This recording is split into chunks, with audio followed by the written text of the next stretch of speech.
No, no, no. This one goes there, that one goes there, right? Left coast is the best coast. New from Oakhurst Studios and Vern Lab Technologies, it's the Battery Daddy Caddy. Get yours today. Available at Walmart for $9.99. Good morning, everybody. How is everyone doing on this fine Saturday morning?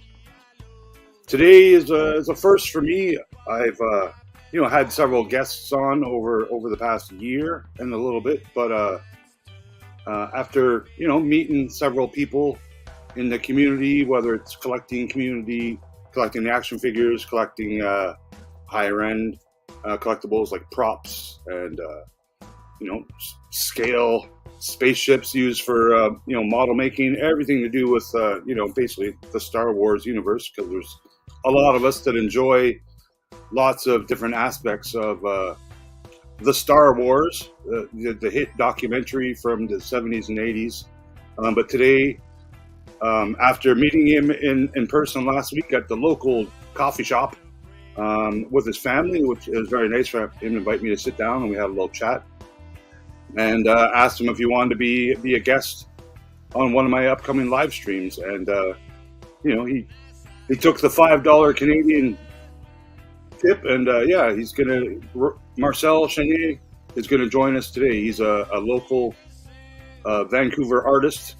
He may explain a little bit more about his skills and what he's up to. And if you guys have some related questions you would like to ask him, please comment in the chat below, and I'll try and star them and bring those up at appropriate times and stuff. So no real pickups for me today. It's not going to be an action figure show.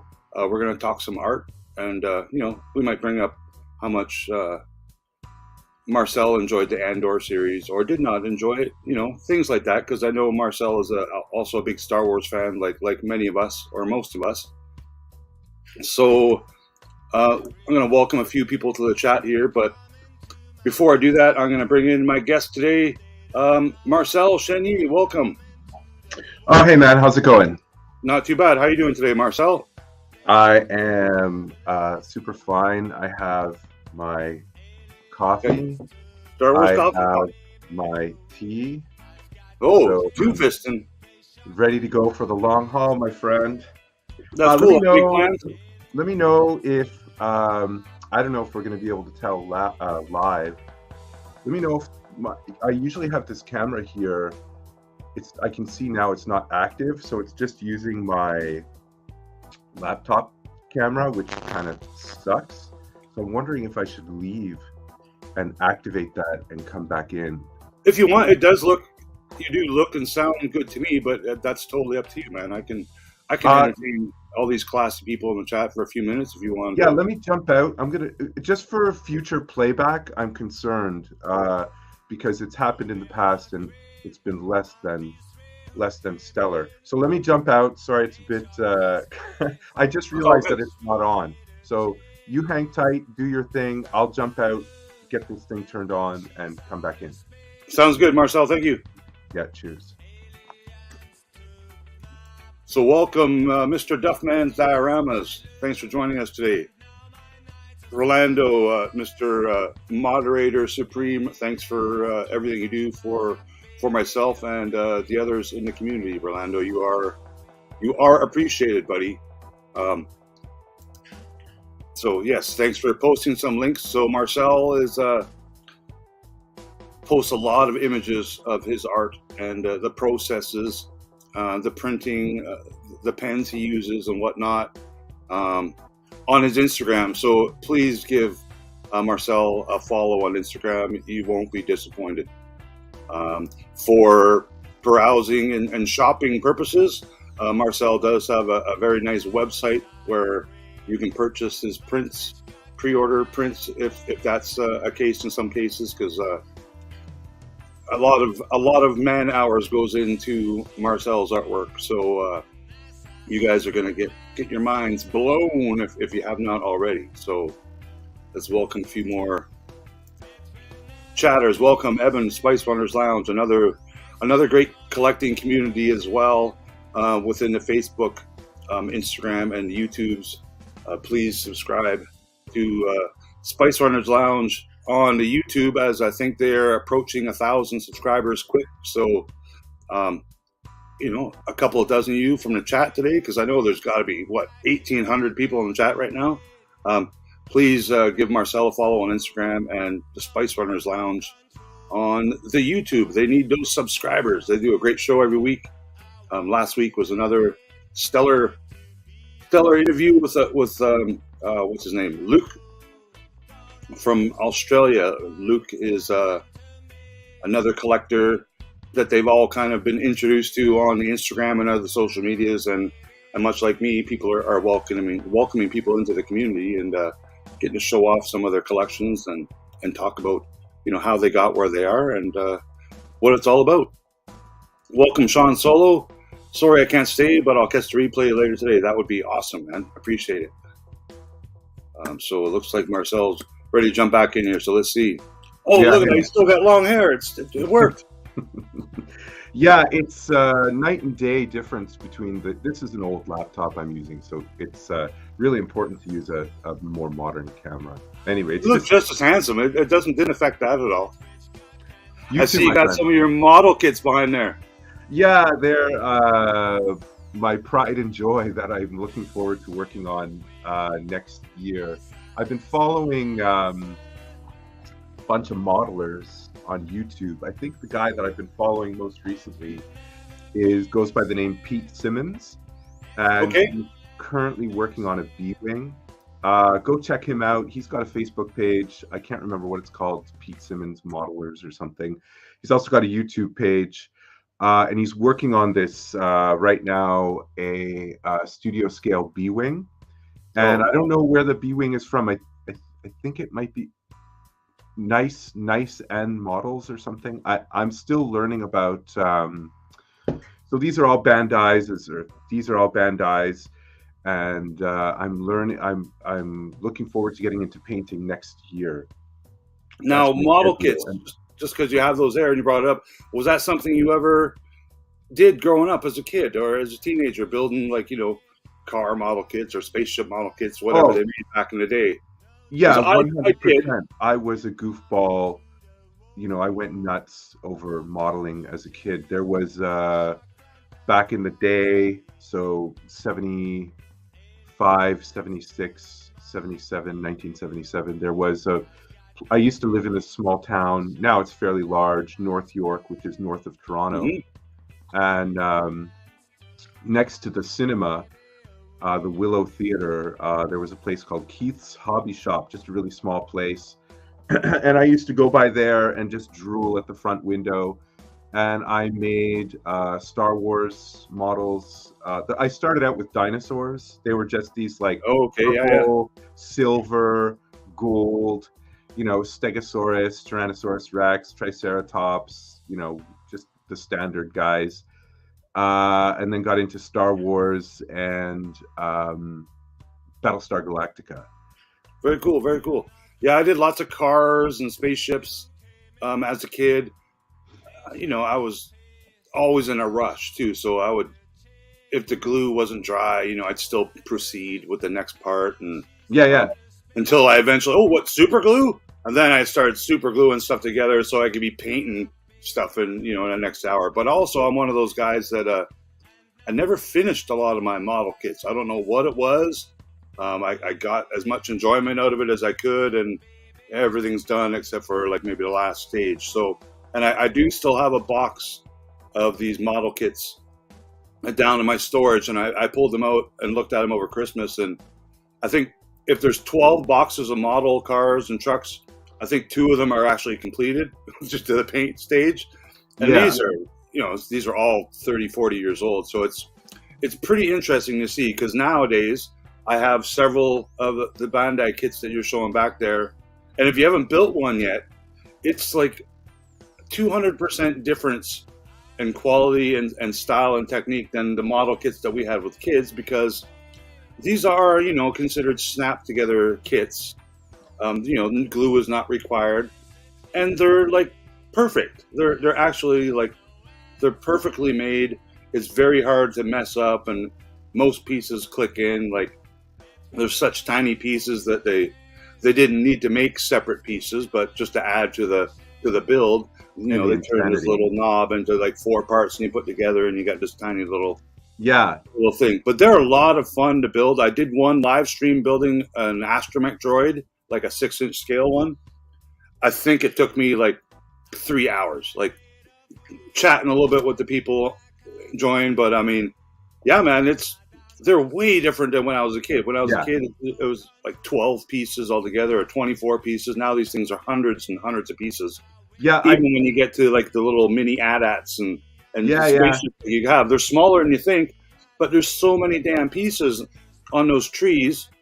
And the coolest part, from my experience, is these trees they make now, with all the sprues and the parts on them, they can mold like some black and some chrome and some clear and red and whatnot, all on the same like trees now. Right. Like, the technology involved in making these is, I don't know, it blows me away, man. Like, I know it must be used a lot in the toy industry now. Like, I'm assuming it is, if these model kits are doing it.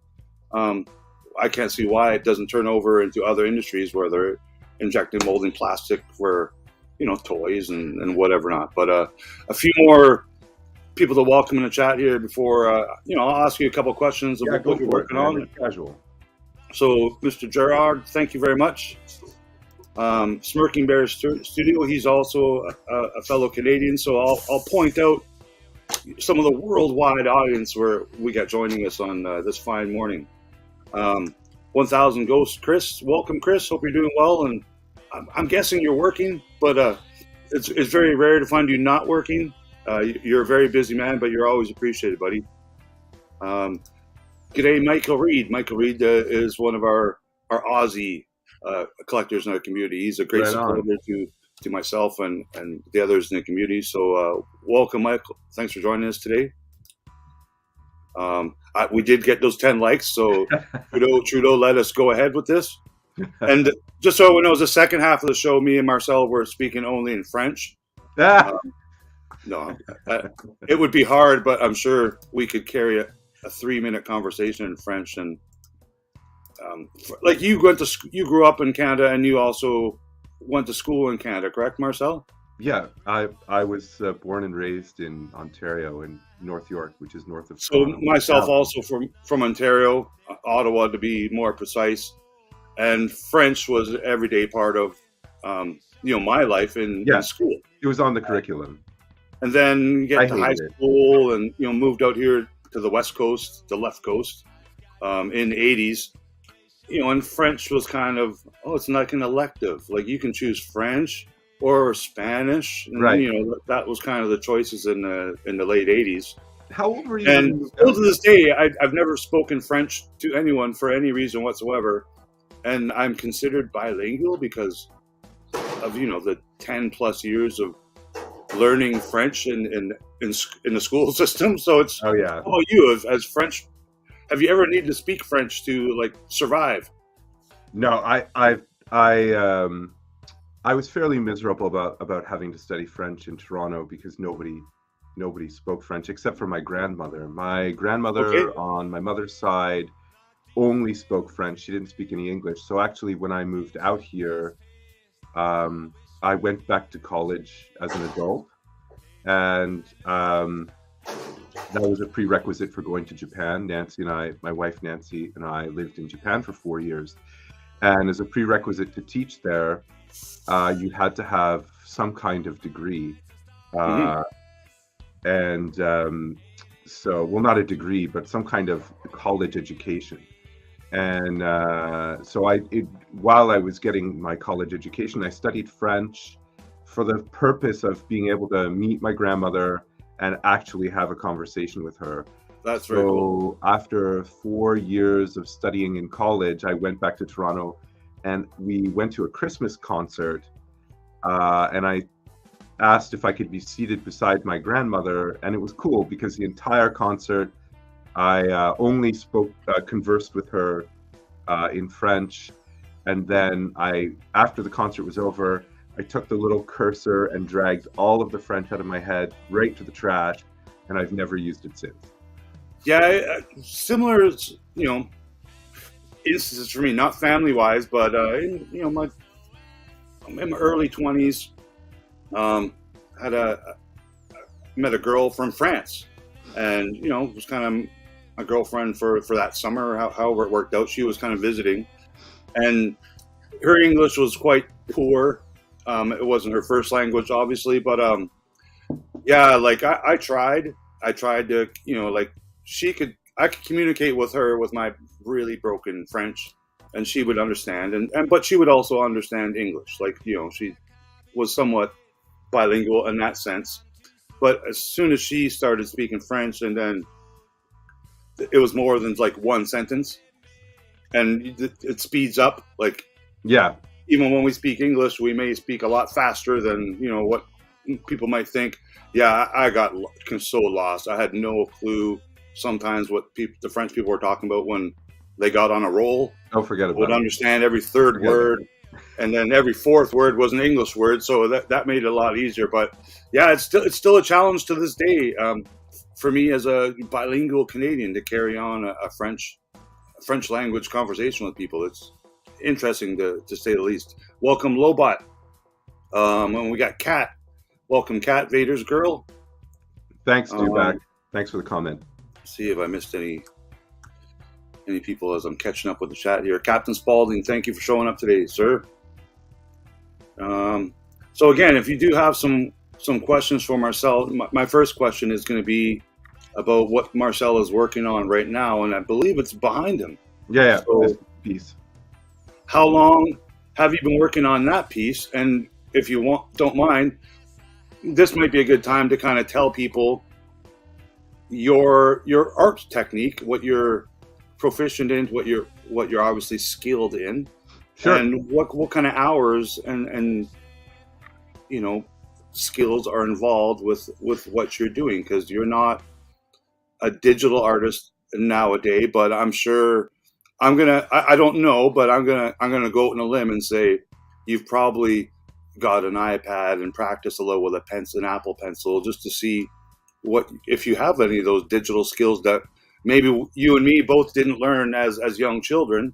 Now you're born, here's an iPad, so it's crazy, hey? Yeah, we're growing up with crayons and pencils. Crayons and cardboard. Exactly. But we enjoyed it. Like, I wish I still had some of my, drawings and little things that you might have did, whether it was for your mom at home or things you did at school, like macaroni art or whatever things. I wish I still had stuff like that, because it's a lot different nowadays. Like, now I go see my grandniece and little kids and what kind of stuff they're doing. And yeah, like, I literally think they're all like given iPads. Is it all digital?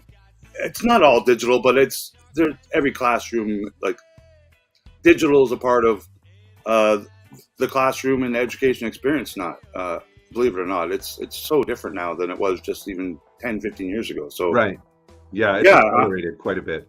I'm gonna try to figure out how I can adjust this camera so when you're speaking, there we go, we get a little bit more. So please explain a little bit about what you're working on behind you there, Marcel. Yeah, for sure. So obviously this is the C3PO piece. I've been working on this for ages, but I'll get to how I got started, sort of a brief overview, and then we'll catch up to what's going on behind me here. Thank you. So let's see. Back in the day, I was taught. I don't know about you, but I was raised in the Catholic educational system, and as a kid, my school was pretty strict, and one of the elements of where they were strict was penmanship. So you really, writing was really considered very important. And so you were printing and cursive and all that stuff. And when you were in grade 3, they said, if you can pass our sort of standards test, you can write with a pen instead of a pencil.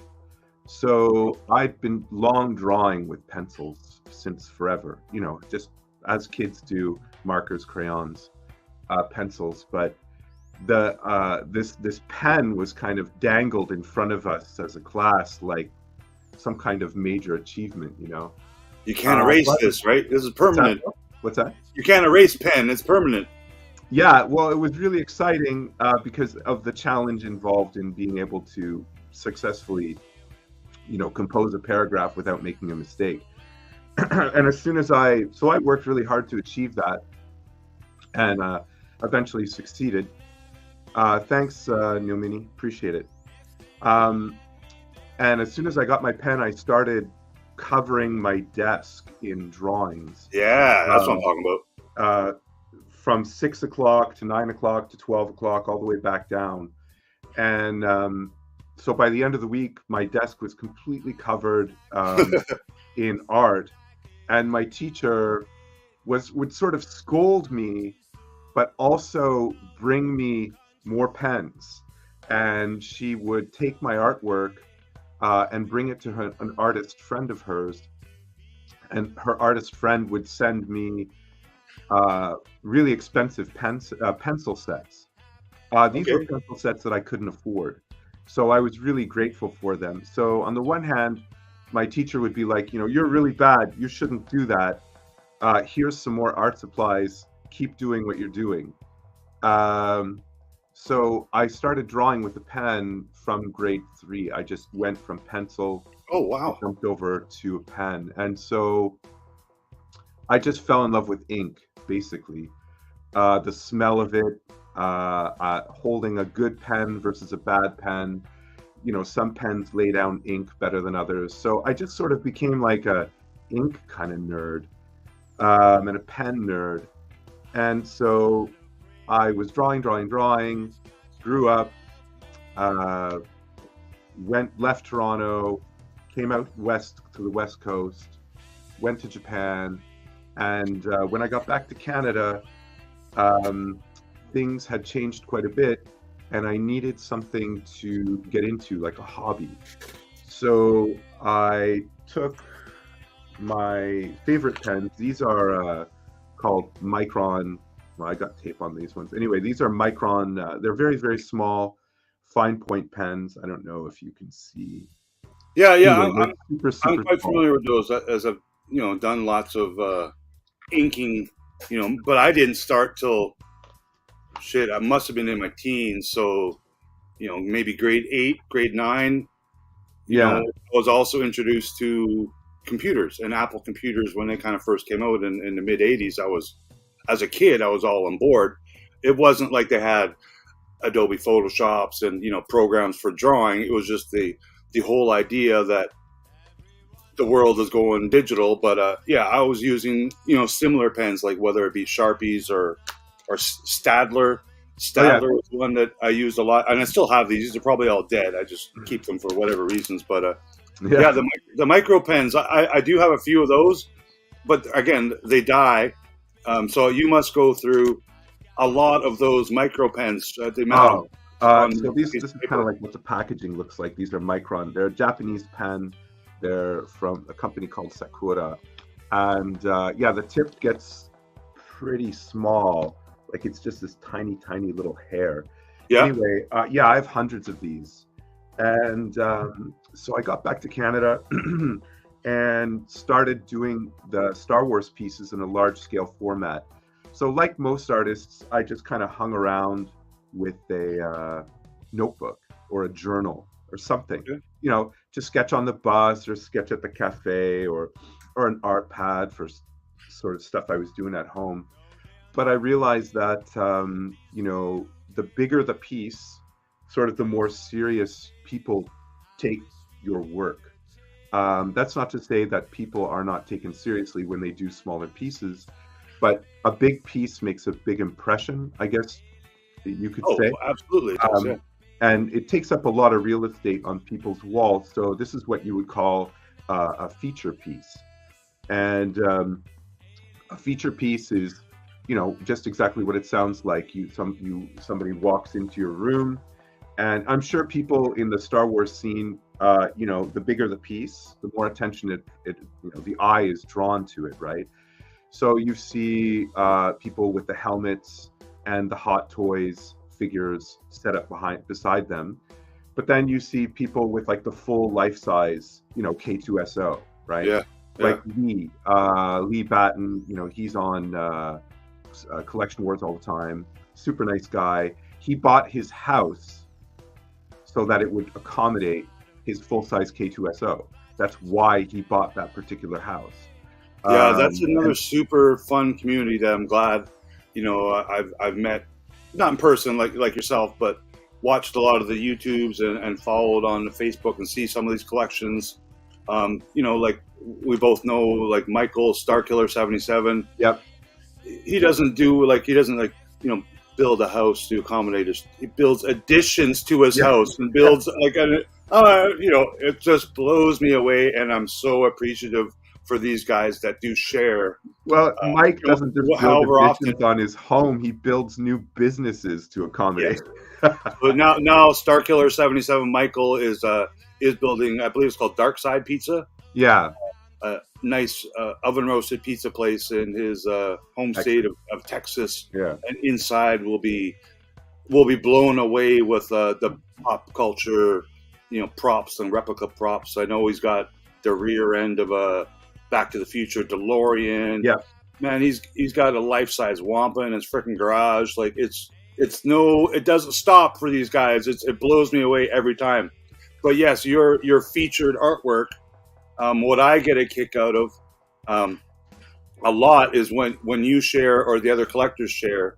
Once they get your artwork, they do their framing, they get their framing done, they pick their colors and what they're going to do with it, because everyone's got a little different taste in what they want to see. Yeah. And then they share their pictures or videos of their collection with your art, like you said, beside the Darth Vader helmet or a row of lightsabers or what have you. And it's absolutely amazing, and it so does your work. I guess it's a good way. It does your work justice. It's a good way of seeing your artwork when it's not just a white wall. Yeah, just raw. When it's raw, it's less it's less spectacular. And the way I put it, I talk to a lot of people in my DMs about framing and that sort of thing. Yeah. And the way I put it is, an artist acknowledges that the person who adds it to their collection is the one who actually finishes the piece, and the actual piece is kind of like a diamond, and the art, and it's the collector or your client that puts the diamond in the setting of the ring.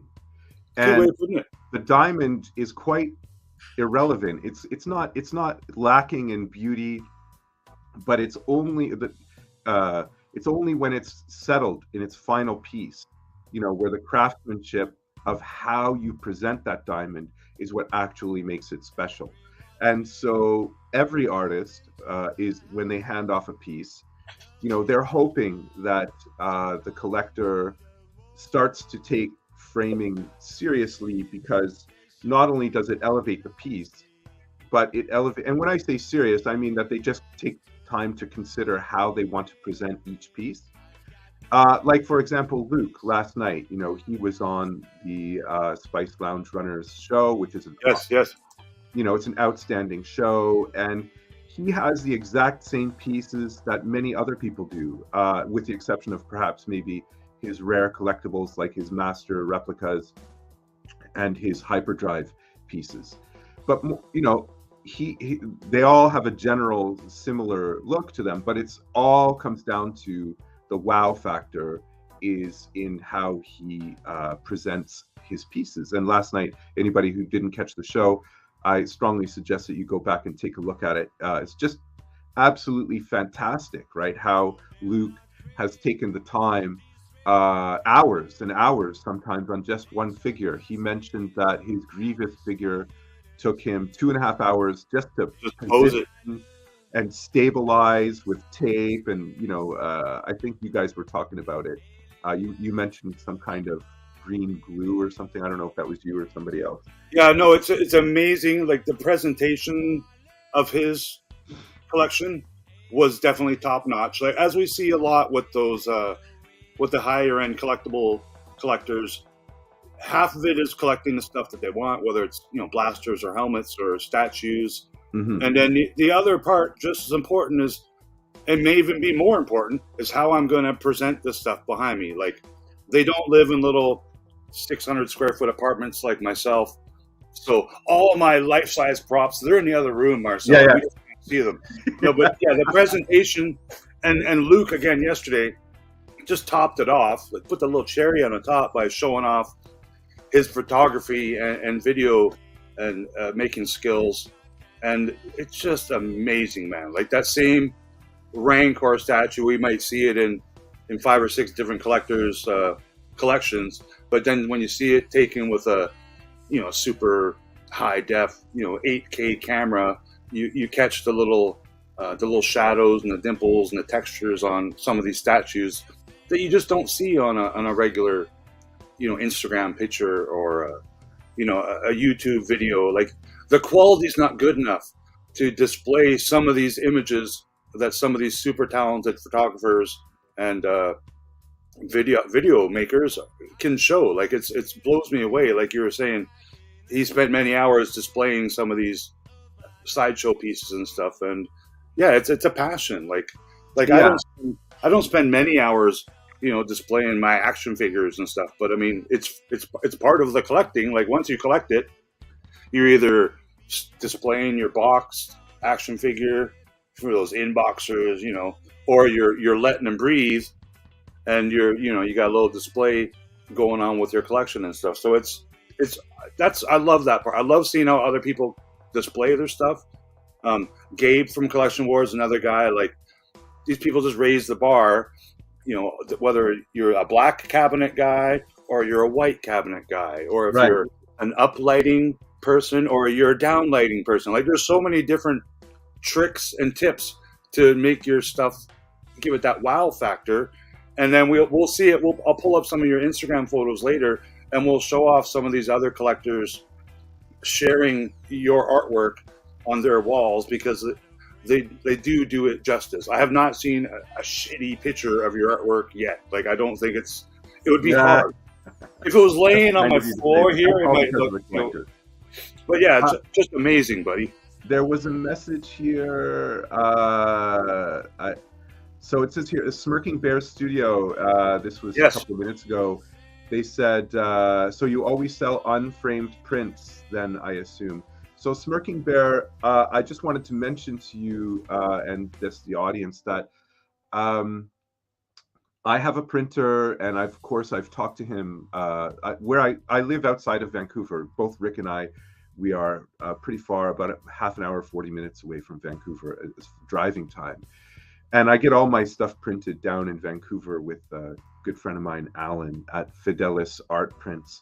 And he works in a studio space which has like woodworkers and artists and painters, and he's a printer. And of course, there's a framer down there. And so it would be really convenient for an artist to, of course, have stuff framed and sent out. But the process is extremely expensive. And on prints this size, it would be sort of prohibitively expensive, because a matted framed print, with the UV plexiglass and all that stuff, it has to be what's called crated. And it's basically looks like your framed print is in between some shipping skids. You know what I mean? Yeah. That's kind of how it's sandwiched right between them. And so, I mean, if somebody asked me to do that for them and they could afford it, I'd be super happy to provide that service for them. But otherwise, you can just have it sent and taken to your local framer. Speaking of framers, some people, they just don't know anything about it. When I got started, I didn't know anything about it either. So the first piece I ever had framed, I had it done in Vancouver on Commercial Drive. There's a framer down there on the east side. And I just said, do whatever you like. Here's the piece, just frame it however you want. And a lot of people in the States, as far as I know, they take their stuff to Michael's. I think Gabe. Hobby Lobby is a big one in the States too. I think like Michael's here in Canada. In the States, I believe they also have Michael's, but I think Hobby Lobby and other like franchises like that are also very popular for framing stuff. Yeah. In a more economic, but you can still pay top dollar to get something framed at Michael's. You don't have to buy the $20 version. You can get the $400 version with 4 different colors of matting and and like we'll see in some of your photos later, implementing little autographs or artist plaques into some of these pieces just makes them pop. But it's a whole nother way of displaying the artwork, which is becoming more and more popular and common every day as I'm seeing people post pictures of your prints and other people's artist prints. And even just the helmets, getting a little Katie Sackhoff autograph to display beside your Bo-Katan helmet. And I think that what's really important for people to remember, and this is across the spectrum of collecting, is that obviously you don't have to have the signature, you don't have to have a super slick frame. You don't even have to, you don't even have to buy my prints, although I love it if you would. But people should do whatever it is that is within their means. And going back to the beginning of our conversation and speaking French and how I hung out with my grandmother, when I was a kid, I would go to my grandmother's house, and as I mentioned, she only spoke French and I didn't. So it was kind of I was sort of excluded from the conversation she would have with my mother. And what my grandmother did was she had all these old cereal boxes saved up in her kitchen closet. And so whenever I would come over, she'd just pull out a stack of the cereal boxes. On the inside was just cardboard, blank for cardboard. Drawing. And so she'd pull out like all these old Laurentian colored pencils and crayons, and she wouldn't even really talk to me because she didn't speak English. So she just dropped them on the table. And that's pretty cool, man. Thanks for sharing that. That's pretty neat. Yeah, well, that's what I mean about living within your means. Like Luke's business requires that he has this, $2,500 camera to capture all those details. Sure. But I don't have a camera like that, and not everybody does. So I think the best way to enjoy whatever it is that you're doing, whatever it is that you're collecting, is just within your means. And as long as you have your own aesthetic, or the things that you surrounding yourself with, the things that you love and the things that you love to look at, you're well on your way to being a happier person. And so amassing helmets and pieces and signatures, if you can afford it and that's what makes you happy, then have at it. But if it's not your thing, I would just like to remind people, don't worry about it. It's not important. It doesn't matter. The happiness that you feel is authentically 100% your own, and it comes from just the things that you love. So I hope nobody feels like they have to have a signature to complete their piece, or they have to have the super high-end shelving unit with the insane lighting system in there. It's beautiful to look at. And so I kind of live, you can see my space is not set up for anything except being creative. And I don't try to go there. And I really appreciate and love, because I love the aesthetics and the creativity, the people that do. But I would just strongly advise people, times are tough, everything's expensive. Don't go chasing the dragon on trying to keep up with people who are willing and happy to put that money into it. Just live within your means and enjoy the things that you have and love the things that you collect, and you'll just be a much happier person at the end of the day. I just wanted to put that out there. No, very nice. Well said too. I couldn't say it better myself. And, with the gorgeous MYC stuff, right? I mean, Americans that love that stuff, they're dropping a huge penny on them. But we were chatting on one of the shows the other night. I can't remember who I was chatting with, like there's to get that stuff into Canada, the shipping is crazy, the conversion rate is insane, the taxes you got to pay on that stuff is bananas, right? And my heart is like jumping out of my chest, like the Tidarium shuttle that NYC is going to come out with. I'm just oh my God, like this is the physical manifestation of a dream come true. And I just can't do it. You know, I would love to. And I feel the pull, it's like, I don't know. Do you feel that, Rick? Like, do you ever get that where there's a piece and it's just outside your means, but you start thinking about it anyway? Absolutely. When I saw Gabe showing off, he got that like a T16 Skyhopper model. Right. And, you know, I know he did some videos on making it and stuff. Like, I would love, like, I like to consider myself a maker, not just an artist. Again, I'm not a fine artist. Like, I'm a little different kind of artist. I've grown up and worked as more of a production artist. So a lot of my work experience in my adult life, because I'm only 29 years old, but a lot of my work experience has been production art. So if they tell me, okay, you need to do a San Francisco 49ers Super Bowl champion shirt, then that's what I got to do. Like I am given direction, and then eventually became the art director, and I directed, you know, some fellow coworkers on. We need 3 designs to go with the Blue Jays, and 3, you know, Stanley Park designs. So it was all, a lot of it was T-shirt art and stuff like that in the beginning. But you know, I've grown into be lucky enough to do some.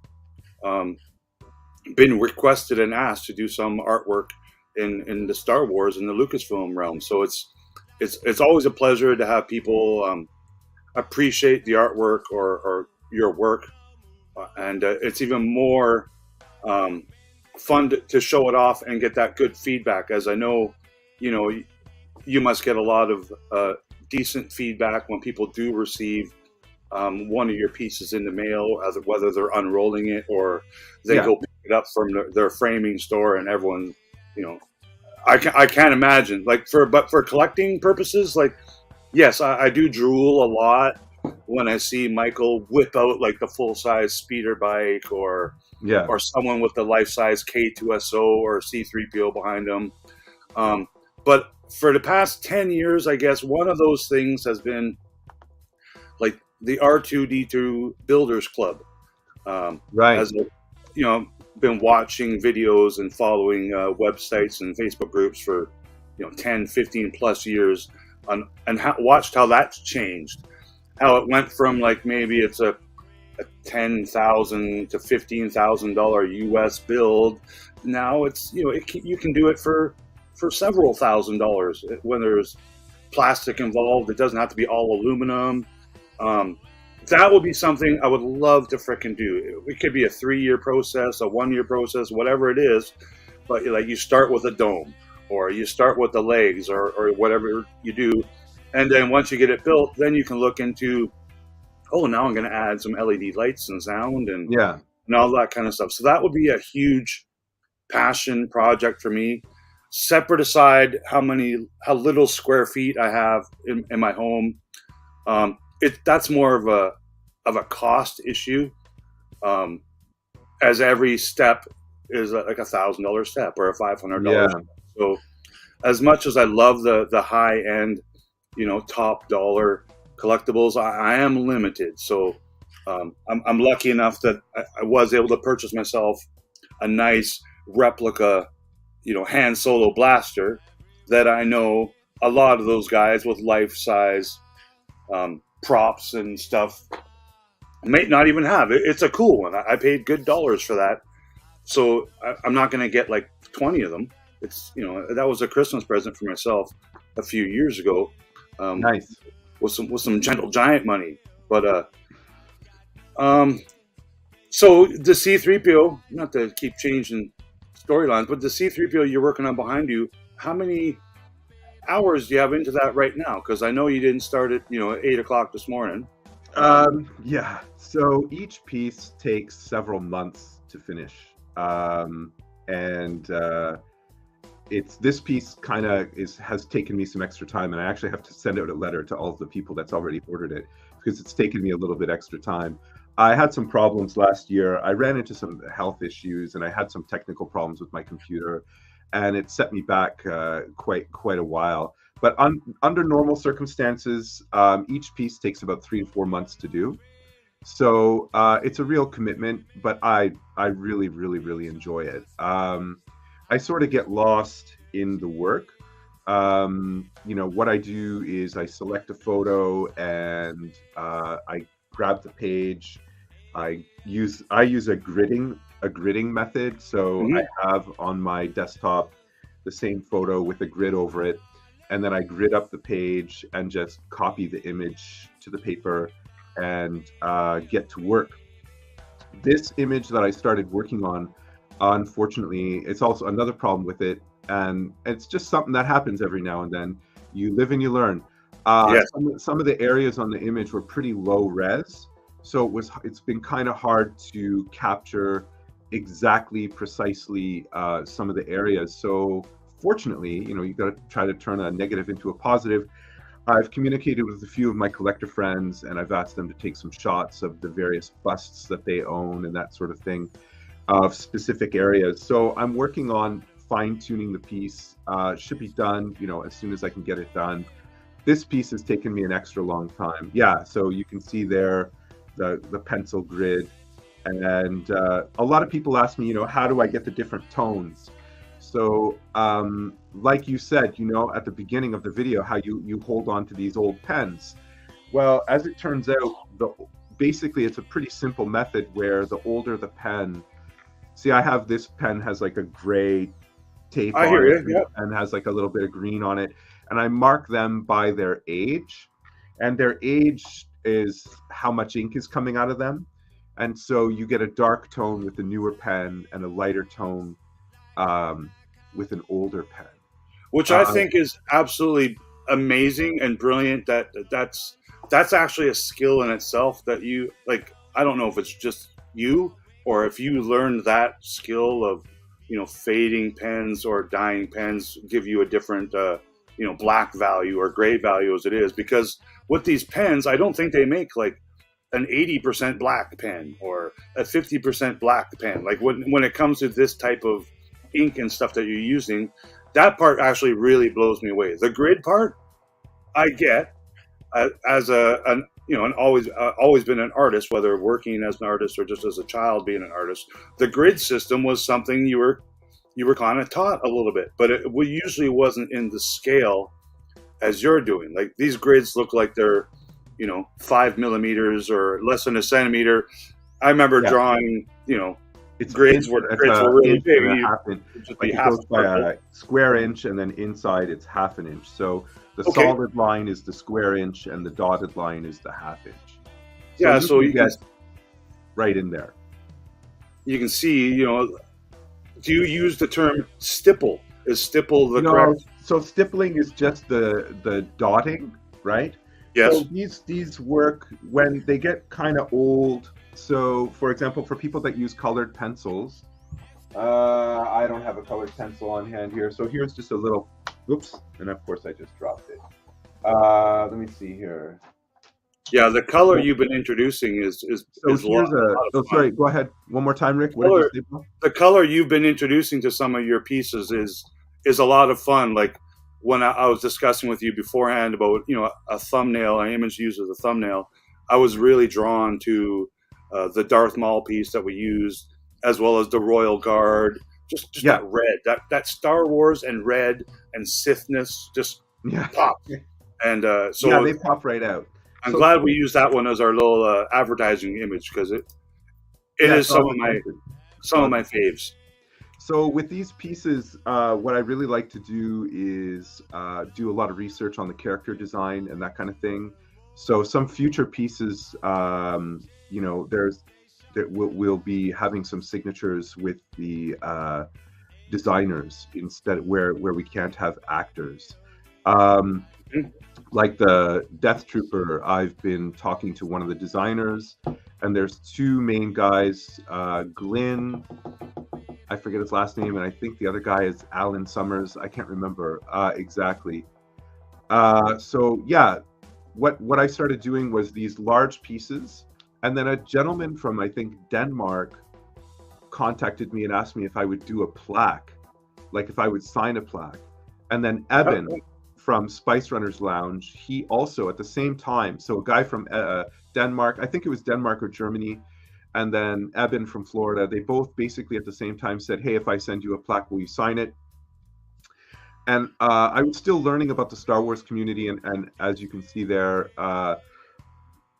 we started working with actors to get their signatures. Now, I don't want to overlook something that's really important. Do you sell any of originals? No, originals are not being sold right now. We're going to hold on to those until maybe we do a show. Yeah, that was something I was going to ask, if you have ever sold an original, or if you've had a commission where someone said, hey, I would like you to draw, I'm not going to say like my puppy, but I would like to commission you to do a certain piece for me and not sell it to other people or make prints of it or whatnot. No, I did have a guy ask me to do his dog, and I was like, bro, I can't do your dog. I'm sorry, but it's like too much of a time commitment for what I think you're going to be able to afford. And I can't print it. I can't, share it with people.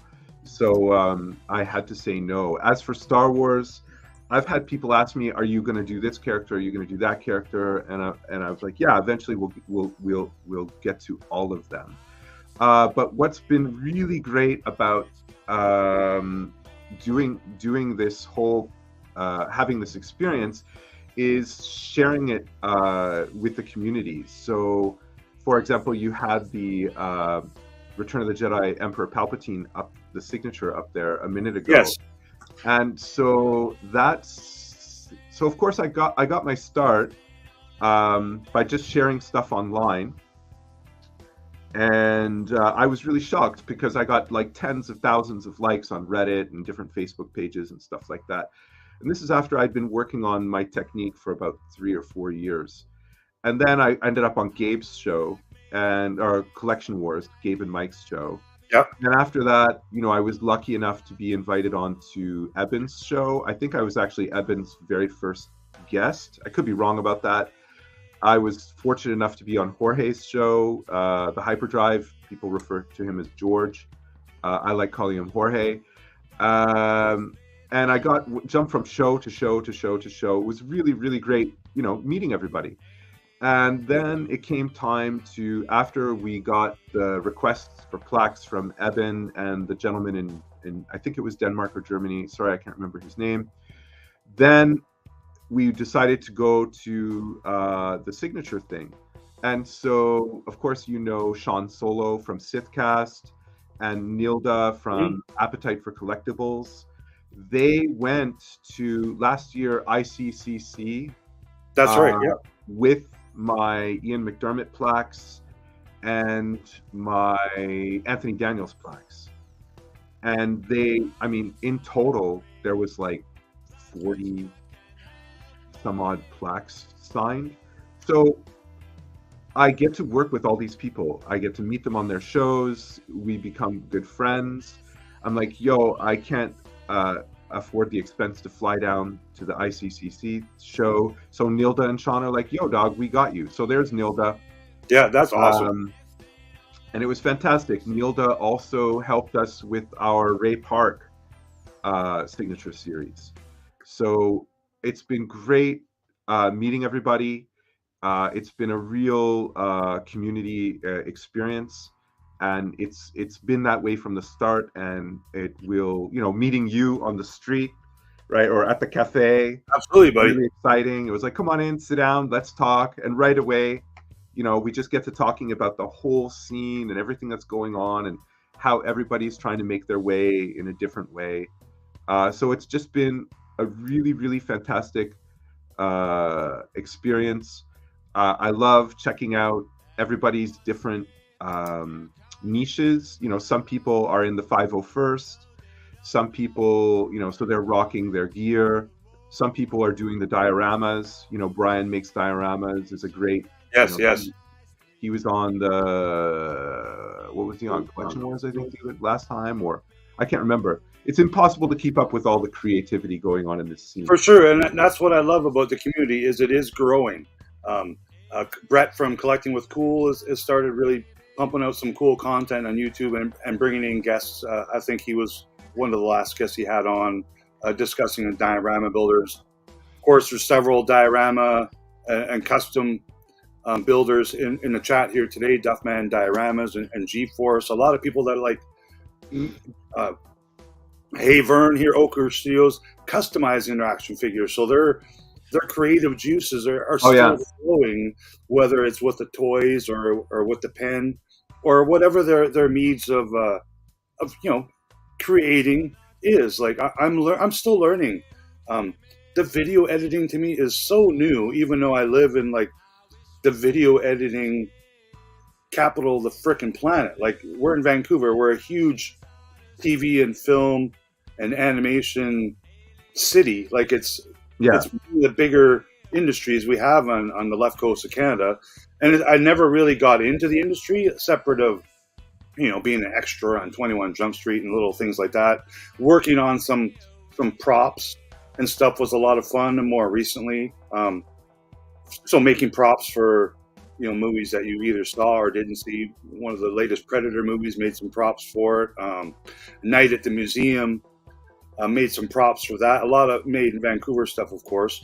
And now it's a big business in Vancouver. These props rentals companies and producing actual product to go on a show, because it's not always real product. Like just an example, there's a new Blockbuster TV series, I believe it's on Netflix, the last Blockbuster. That was all made here in Vancouver, but there's not a real Blockbuster store. Like, they had to make all those DVD cases and posters and things for that store, Slurpee cups, whatever it is. That stuff doesn't really exist anymore. So a company had to produce a lot of that stuff. And it's really interesting because it's always been done.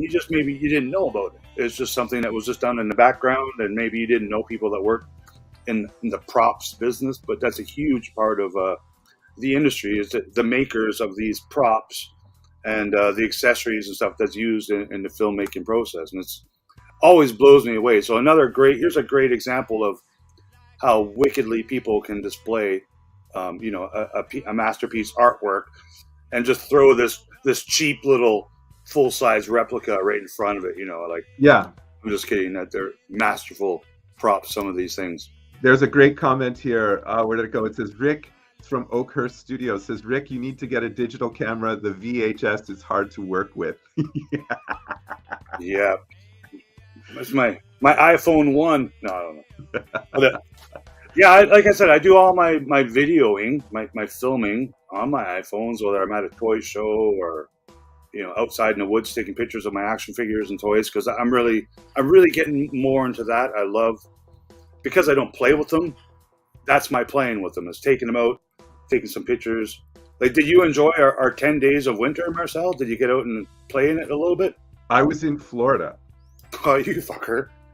Yeah. So we had 10 days of snow, and that's it. We won't see it again. I was out of here. There was one day, I don't know if you remember, when the first snowfall really fell and then it stopped, and then the next day it was just a gong show, and it was when Southwest collapsed and all that stuff.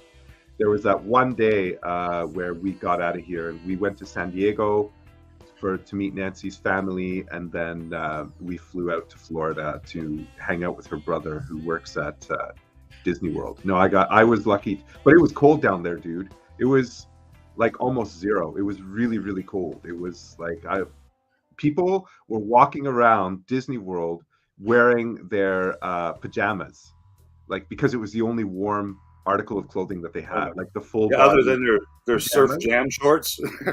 It was really, really cold. It warmed up pretty quickly, but that even hit way down there.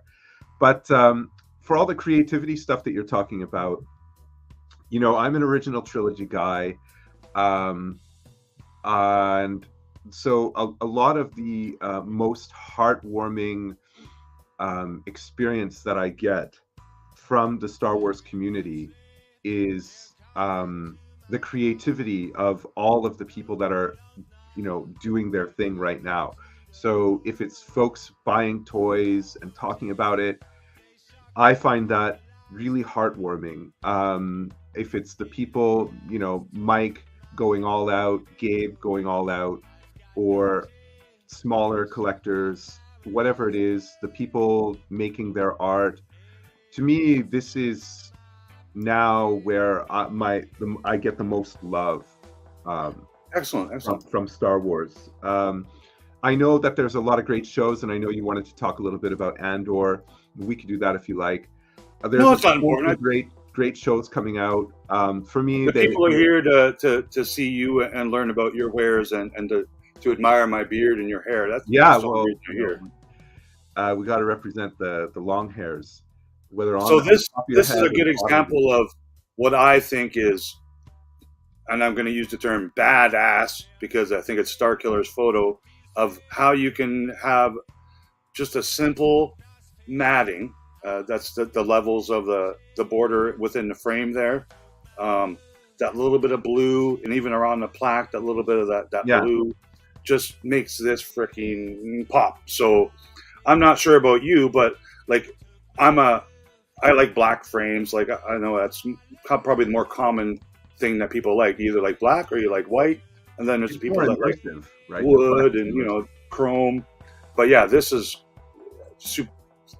superb. Like I love the presentation of this. You also did this Vader, like some of the others, with a white background. If I'm not mistaken, it does happen now. You're doing some on the two different colors. So what we did, the way the evolution has happened is I get different ideas from different people. I'm just here working in the studio, drawing away. So the idea to go really large came from another artist that I know. The idea to do plaques came from people that bought my stuff. And somebody had asked me, hey, when I was posting images of this piece, somebody had asked, hey, can we get this with a black background? So the original piece, like you can see there, the Red Guard, that piece there. So this was done years ago. This piece was done, I can't remember how many years ago I finished this piece. Because at this time, I was still a teacher. And so I was getting up at 6:30, going to work, going to school, teaching all day, coming home, exercising, being a dad. And I had just a couple of hours.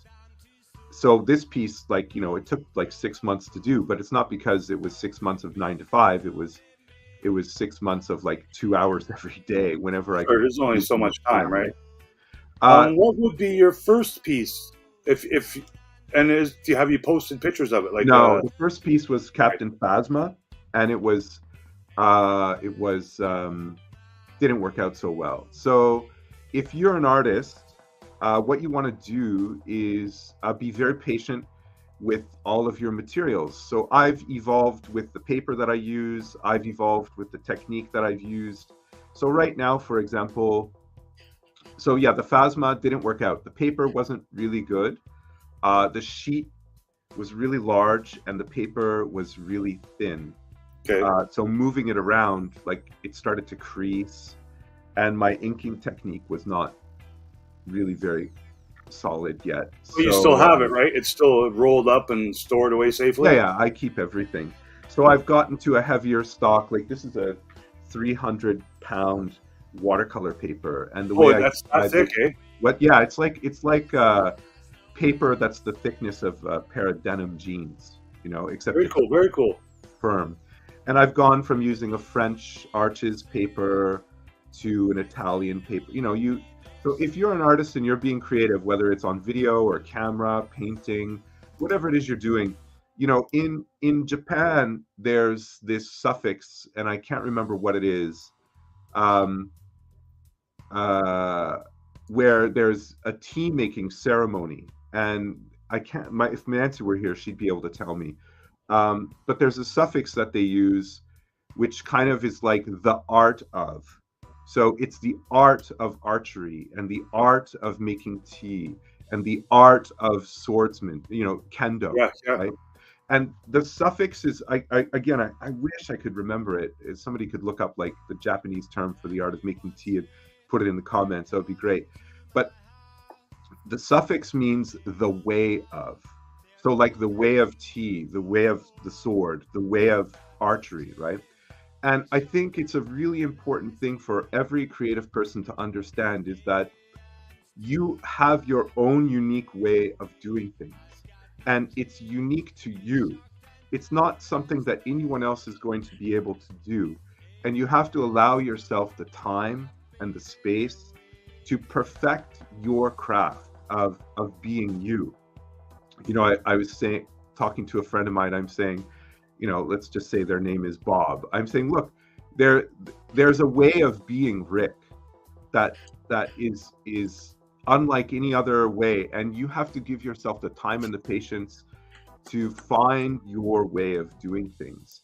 And that's why I love the Star Wars scene so much and all the creativity that's going on in it, because the people that rise to the top, they really, and what I mean by rise to the top is find the most happiness, have given themselves the chance and the patience and the understanding that their craft is a totally unique expression of themselves. For sure it is. Yeah. Through a Star Wars lens, okay, it's the because remember when, and again, this is for us older folks, you know, we were watching Star 29. Wars when we were I'm only 7, 29. 8 or not. Yeah. Well, except for you, you're just a young chick. Is that the word? For the rest, Jutsu, I'm not sure, but it might be. We were watching Star Wars when we were young, and our imagination was, the whole world was this astonishing place. And for me, that's what Star Wars is. It's a world of imagination. It's a world of just this spectacularness. And it just never ends. And I think for me, giving yourself the patience as a creative person, whether you're cutting video, editing videos, painting models, drawing, just give yourself the time and space to really develop your own style. And the last thing I wanted to mention is that find one person who will support you. Find one person who will just say, keep going. They don't have to do what you do. They don't have to love what you do. All they have to do is just give you a word of confidence. And if you're a parent, all you have to do is give them the space and support. You don't have to love what they do. You don't have to be into what they're into, but just, you know, let that imagination and creativity come out, give them the space to do it, and you'll be amazed at what happens. And I think that's why we're always amazed by what's coming out of our community.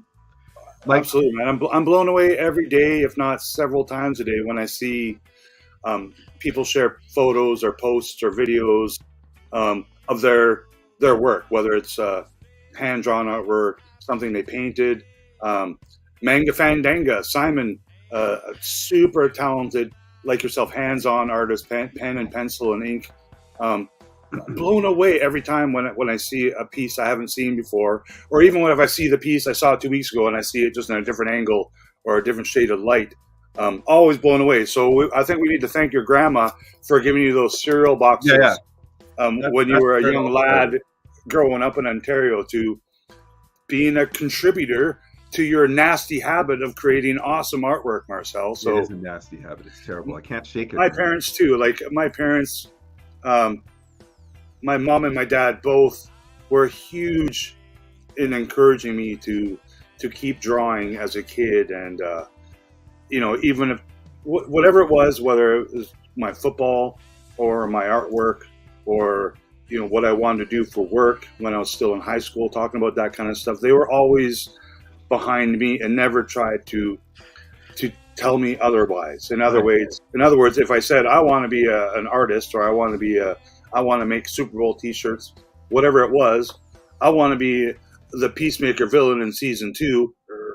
You know, they'll support me, right? So I hope every artist, whether they end up being successful artists or not, I'm sure a lot of that has to be, and thanks to their parents or their guardians growing up and supporting their habit, because doing art is not expensive. Like you said in the beginning, you have a pencil, you have crayons, coloring pencils, water paints, acrylic paints, whatever the mediums are that you eventually move towards. It's usually not the most expensive aspect of what the art is. It's the time. If there's research involved, there's always research involved with creating artwork. From my experience, you're never just like, oh, I got an idea in my head and start drawing. It might happen. It's not my technique, and I don't think it's your technique, because I know you like some great photo references that you can see the reflections on the dome. So like when you do that portrait of Left Coast Rick, there'll be a big, huge, shining glare coming off the top of my head. It's just the way it is. But I'll give you the liberties to make my beard even better looking, I don't know. It's just pretty awesome the way it is right now. I don't think I'll be able to capture it, but if I get there, I'll do my best. Welcome, Geek Strong, and a few new people in the chat. David Boudreau. Yeah. I believe this is another super duper talented artist.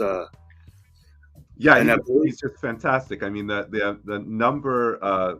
I whenever I think of David, I think of the word craftsman, right? Yes, because he's not just a fine artist when it comes to like a pen and paper. He's also a sculpting and also being a maker. And I believe it's his professional career. And if I'm not mistaken, right, he does this for other big licensed companies like the Lucasfilms and whatnot. So thanks for stopping by, Dave. It's always a pleasure. I thought his main thing was animation. That's right. I think that is all the stuff, the sculpting and all those. I mean, go if you're on here and you're not subscribed to David Boudreau's Instagram, you're missing out. My first canvas, I peed in the snow. Is David Canadian, Marcel? He's from the East Coast. Okay. So, yes, I believe David...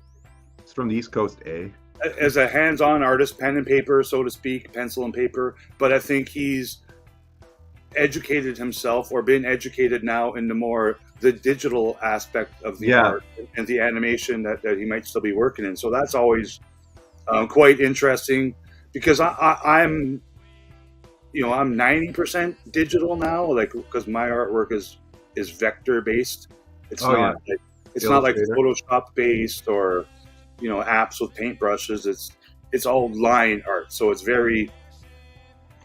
It comes from my production art background, where all the artwork I create, I need to be able to make it this big or this big, depending on the purpose of it. So you use Illustrator?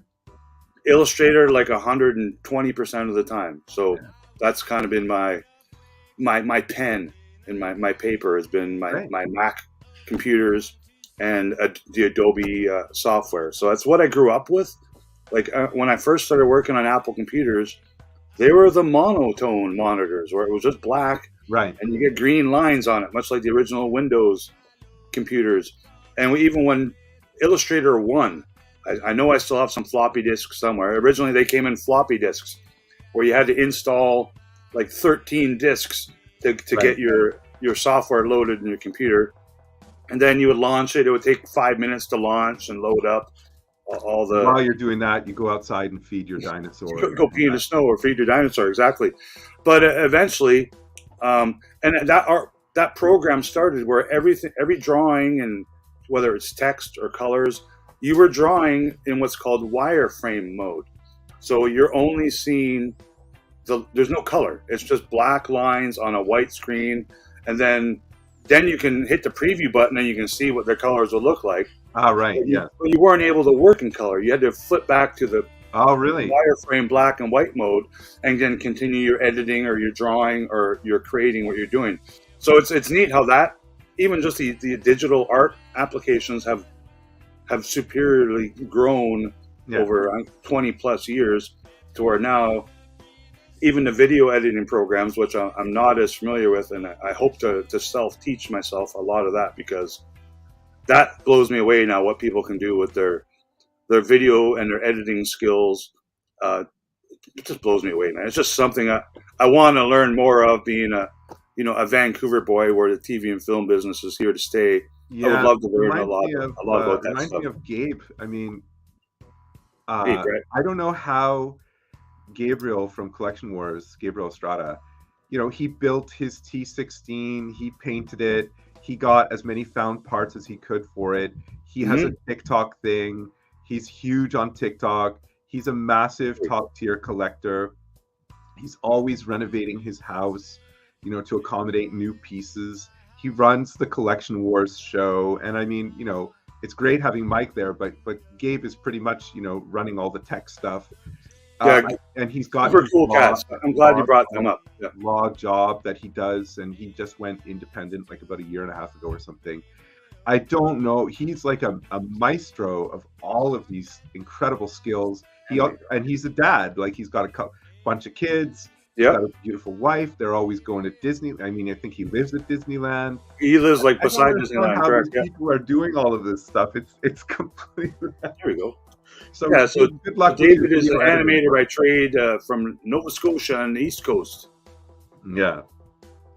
So anyway, I think that's about all the areas I have to say about this. Is that I'm really grateful to the community.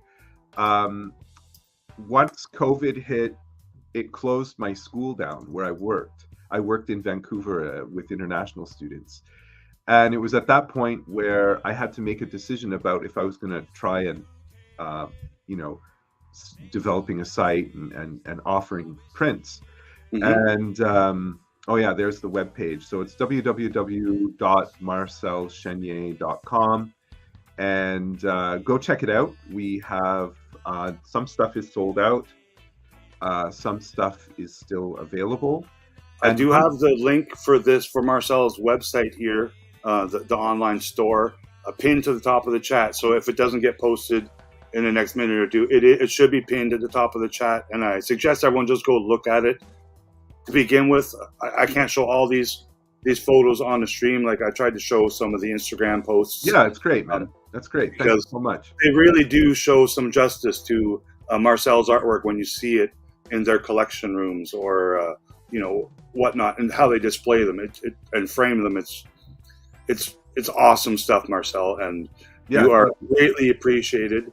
And I know a lot of the people in the community are getting to know you and adding more and more pieces of your original artwork to their personal collections, and it's for a good reason, man. It's well worth displaying, and yeah, it blows me away. I had one question in regards to your artwork too. Let's see if I can pull one up that reflects that. So when we see some of your prints, like, I'm going to use the mall as an example. It might not be the best example, but some of these prints you did actually create and paint the black background while you're creating the image, correct? The original artwork, yeah. So is this one a good example to? Yeah. So if there's like a gradual, a gradient shading on it, then that's part of the original artwork. If we can drop in a black background at the request of a client, like with the exclusive that we did with Collection Wars. Yes. Someone said, can you drop in a black background? And I asked Alan, can you do that? And he did. So it worked out. And so most of the time they're done with a white background. But if somebody says, hey, we would like to have this with a black background, then we will drop that in if it looks good. If it doesn't look good, obviously we won't be able to do that. So the original mall looks just like that, and the original Red 5, just has a white background, the Boba Fett, that kind of stuff. Yes, and this Red 5 print, I think you did it digitally, but this is the one where we got the Marsha autographs coming with.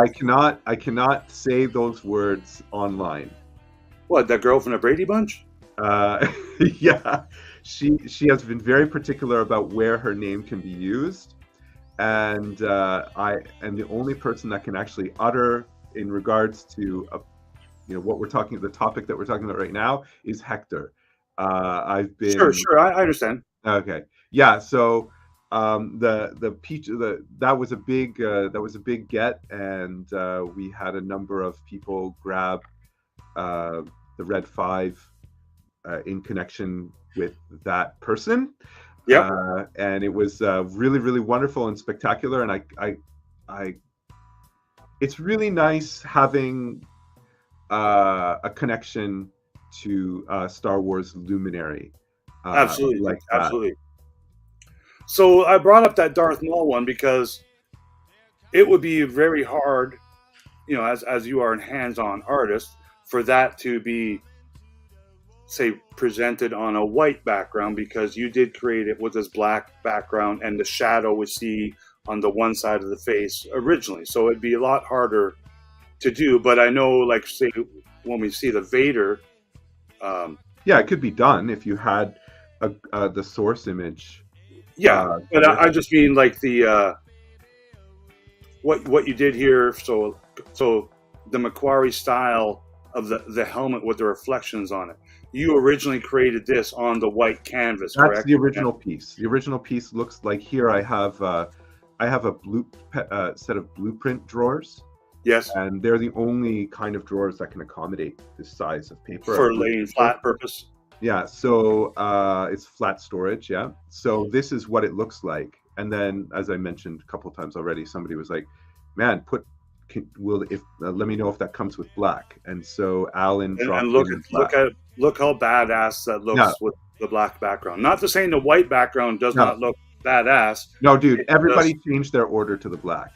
They did, really, yeah, eh? Yeah, everybody. One person, I think, ordered the white background. When I did the presentation on Collection Wars, I showed it like this. Yeah, the Force Queen. Thanks for joining. I noticed that, but looking at your, like, okay, without saying any words, I will just well, I won't show it now, but I noticed on your Instagram you have the word and not Ice Queen, so I thought maybe something. Force Queen? Yeah, it doesn't say Force Queen on your Instagram post. That's why I thought I could. Oh, really? Well, I'm pretty sure. I'm not going to bring it up now, but we're just talking. I'll have to go edit that. I believe it does, man. So I don't know. Oh yeah, I'll go edit that. Any other big plans for your weekend? It looks like the sun's popping out here now. No, bro. I have a friend of mine has been up in the trail, and I'll be hanging out with him tonight a little bit. I don't have any big plans. I got to work on this thing, get that done, and move on. Speaking of developing skills, though, I'm gonna have to start. I have a lot of friends who send me images for me to work with, but I think for the future, I'm gonna just have to start grabbing, RS helmets or Danua Novos helmets, and I'm gonna have to set up a photo booth here in my space. And I have in this voice in my head that keeps telling me that you can't do it, that you're never going to develop those skills. But I don't really have a choice, and I have to try to overcome that voice in my head that's saying, no, just keep relying on other people. But I'm really excited about that. And I think you can do it. I see that one helmet up there behind you. Is that something you want to maybe? Oh, actually, I see 3 helmets now. But like the Bo-Katan or something, is that something you might want to pull out, take some pictures of, and maybe work, because you currently have something behind you that you could photograph on your own and maybe use that as a base for your. I love the Hasbro Black Series helmets. They're cheap and they're very well done too. Yeah, good looking. Again, I'm not a huge collector, but I was like, damn, that Bo-Katan is sick. Have you ever had any issues with people stealing your work, or do the watermarks prevent that? Yeah, so when I first came online and started meeting people and coming on these shows, I used to speak a lot about this, and I've done that a lot less. So when we had our stuff online,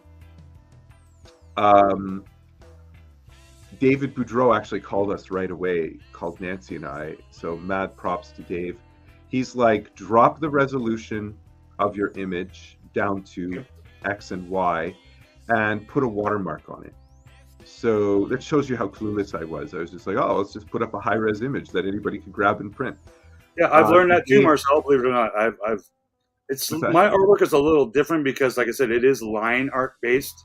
It is a little easier for someone to like recreate as opposed to just copying and pasting and stealing for whatever purposes. But yeah, man, I am so copied and ripped off in other markets in other territories and countries and whatnot. But there's not much I can do about it. They're not making more money than I am off of my work, but they are making a few bucks here and there. It does happen. There's not a lot you can do about some of that unless it comes to a point where they're actually taking income away from you that matters, like more than $2 a month or something. I'm not gonna lie, I've been ripped off as an artist by Mickey Mouse himself and the company who runs the Mickey Mouse. So yeah, it's gloves are off, man. Like people can be pretty unscrupulous, and it doesn't matter whether they're big or small. So a friend of mine or an associate had some artwork posted online to promote an album that they were coming out with, and within 24 hours somebody was offering that same artwork on a t-shirt that had nothing to do with them.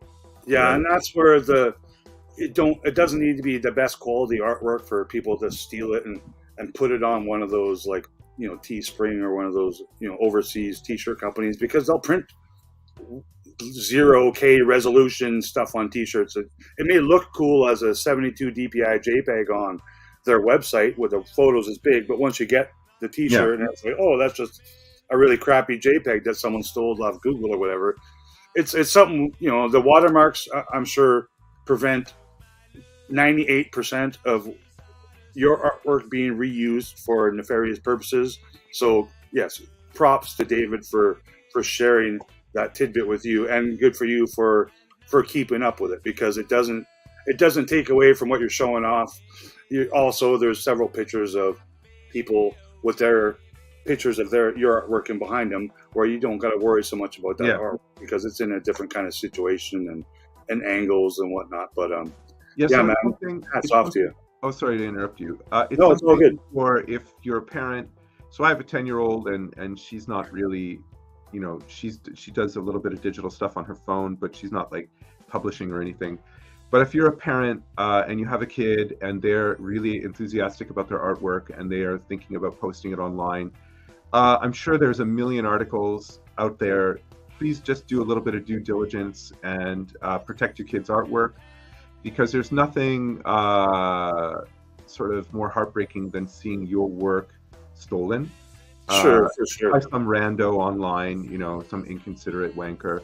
And I mean, I can deal with it, you can deal with it, but it might stop a young person it might just sort of suck the will out of them to continue.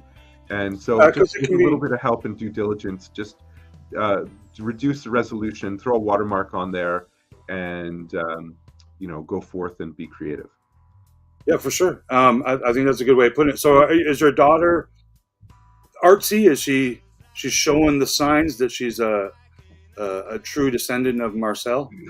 So Nancy, my wife, is a writer, and so Khaleesi really loves writing, and I'm obviously more art influenced, visually influenced, and so she's into it. She's definitely a product of her parents, that's for sure. She really has her own style, and Nancy and I do everything we can to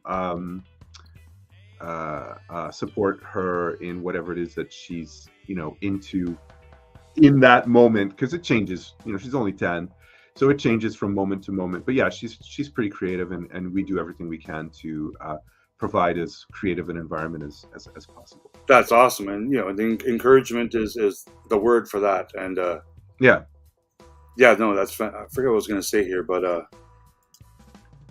the only way to do it is to call them out. At least that's what we do in the art community.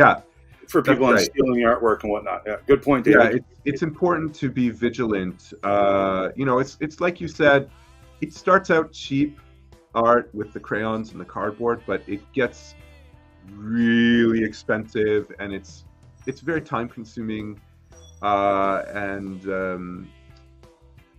you know, the thing about art is kind of twofold. One, it's that it's a lifetime of work, and so it's really, like I said earlier, a product that's exclusive to you, if you know, depending upon how it is that you decide to express yourself. And the other thing is that art is kind of like a lifelong uphill battle. I was never told in school, oh, you should do art as a profession. It was always like, you know, you should be a teacher, or you should be a police officer, or you should do something sort of more establishmentarian or you know, corporate. And so there's this sort of a shadow over artists. It's not something that you gaze into and become depressed about, but you're aware that the odds are against you as a musician or an artist or a creative person, that you're not going to be recognized. And sort of the status quo is that art is kind of a frivolous activity, and it lacks an element of seriousness until, of course, people start taking you seriously. Yes. And making that leap is when people start stealing your stuff. And so it's like you've gone through all of this commitment to yourself and your craft and expressing yourself and contributing to your community, only to have somebody kind of swipe your stuff. It's something to be vigilant about. It's like, okay, like, look, we have to draw a line somewhere, and the soul-crushing feeling of having somebody swipe your stuff is, I just would rather that nobody had to live with that. Yeah, no, you're absolutely right. It is discouraging when you put so many hours and so much effort into something, just to have someone spend no minutes and no effort to try and steal from you. It is stealing. We're not copyright lawyers and trademark lawyers. We don't make something and then immediately, you know, contact the Trademark Bureau of Canada or whatnot. It's, you know, it doesn't really work that way. There's many processes and hoops to jump through if that's the way we go. But yeah, GeForce Racing here says art supplies in college was double the cost of my books. Yeah, GeForce. Wow, no doubt. It's insane how much stuff costs. And the other thing is and maybe if you wanted to segue into Andor or a different topic, as much as I've enjoyed this, maybe I don't know how much time we have and how much attention people's attention span, but the other thing is calling Star Wars art like fan art. Like, I get that there's fan art and different kinds of art, but I've always found the term a bit of a put down and kind of a bit of gatekeeping. I mean, I get why it's there, but that doesn't stop it from pissing me off. I have to say something here. My artwork that I do, I have to call it fan art, but not by Canadian law, by copyright law. You I'm can't. Drawing. There's a number of property that I don't own the rights of. There's a number of sites that just won't let you post your stuff, right? Because it's regarded as fan art. And I just wanted to let people know, you know, for all the folks out there painting Star Wars stuff, doing the studio scale models, doing what you do, it's an execution of your own craftsmanship. It's art. Okay. And you know what I mean? It's an expression of what it is, that something that you're contributing to the world that no one else is doing in the exact same way that you're doing it. And not only that, but you're continually evolving as long as you're dedicated to your craft. So while fan art might seem sort of like a bit of gatekeeping, you might not be able to post your stuff everywhere. I don't consider what you do, if you're a Star Wars fan or a Marvel fan or DC or whatever, personally, I don't consider it fan art. I consider it, you know, fine art, as fine as it is, or just art if you don't want to call it fine art. So that kind of bothers me, and I just want to put it out there that if you ever had this sense that like, well, what I do is actually it is art. It's not just this sort of No, you're right. put Yeah. down, categorized, put into this tiny little box of fan art as if it's like not relevant or real art. That's a bunch of BS. And it's just people like to classify things. Yeah. Jimi Hendrix is rock and roll. Jimi Hendrix is not new wave, right? But it's all music. You can't say one thing is music and another thing is not. No, that's totally correct. That's People love their classifications, and sometimes classifications are good and useful, but other times they can sort of work against the creative spirit. And I would just like to remind people that what you're doing is 100% legit. It's fantastic. Keep doing it. I support you, and never give up. awesome, buddy. Well, yeah, I didn't want to talk too much more about other than art, but you did watch the Andor show, and you did appreciate it, right? You're not. Yeah. I thought I liked it You're a on lot. the upscale. So, are you looking forward to what's upcoming? Where we got the Mando season 3, which I think we get a little teaser trailer on Monday Night Foosball. I'm very excited about Mando. Yeah, me too. I'm not gonna lie. Like as thrilled and happy as I was with Andor from start to end, I loved it. There wasn't a part I didn't appreciate, except for the fucking lawn chairs. The lawn chairs they need to erase from Star Wars history. That's my one hate thing for today. But yeah, I really look forward to it because the Mandoverse is what kind of got this all started. This new wave of live action Star Wars, which just happened to be on the television sets and Disney Plus. But yeah, I hope it's just as high budget as the Andor series was. I'm not as much looking forward to the Ahsoka series because I don't think she adds anything to Star Wars. I think she is a filler. People talk about filler episodes. Ahsoka is a filler. She's just, I don't know. People don't dislike me because I don't like Ahsoka. It's just I just don't like her. I don't really like Bo-Katan either. I don't think she adds much until they tell me why she adds something to the Star Wars universe, like she's Omega or something. Like there has to be a reason why we're meant to keep watching these cartoon characters in live action. And I think we're going to see it. I want another question. Did you watch any of the Willow series? No, dude. No. Okay, take your time. There's no rush. It's not going anywhere. Why are you into it? Dude, I can't. There's no words to explain the Willow series. I'm going to say I liked it more than I disliked it, but it's completely not what I expected. It is high budget. It does have that production value, the costumes, the scenery. But then you get to that little bit of music. There's always that one song in every episode that's like the Beach Boys or Metallica, or it's weird, man. It pulls me a little bit out of the fantasy world. Beach Boys in Willow? Dude, there's Beach Boys playing in the last 5 minutes of one of the episodes. I think there's also Pearl Jam. That was like Pearl Jam. I think Star Trek film that had Beastie Boys in the trailer. Yeah, but that's cool though. What are you doing with the Beastie Boys? Sabotage. Yeah, the opening scene. It's a sabotage, right? And you're watching Star Trek, and I was like, what are you doing in my brain? Like, this is so weird. These two things do not go together. I actually got a little bit of goosebumps from that because that was one of the best scenes in all of those modern Star Wars movies that JJ or Star Trek. Yeah, that the Star Trek movies that JJ Abrams made. That was badass. I really liked that little part of the kid driving in a Ford Mustang. So I get it. It was like Earth. It was Earth. They did have Beastie Boys, but when you're playing the Beach Boys or Pearl Jam or other modern kind of rock music, and in the final scenes of a fantasy Willow episode, it makes you like go to what the hell is that? Some of the jokes were very questionable and again pulled you out of the fantasy universe. But I did enjoy it. I actually thoroughly enjoyed it. I never. This may be controversial.